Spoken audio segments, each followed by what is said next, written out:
sino magmumukhang pangit yan. Tingnan mo to gagawin ko. Halika!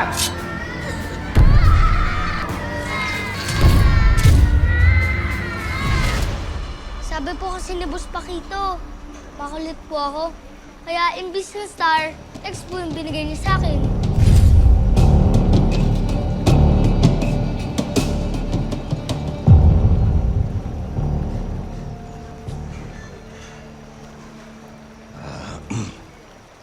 Choy, alam mo, kung pasaway at pasaway lang rin pag-uusapan natin dito eh. Malamang itong Kuya Badong mo, punong-puno na ng ex yan. Ano ako magkaka-ex? Hindi pa nga ako nagkaka-girlfriend eh. Paano ka magkaka-girlfriend? Wala ka ibang inatupag kundi maglaro dyan.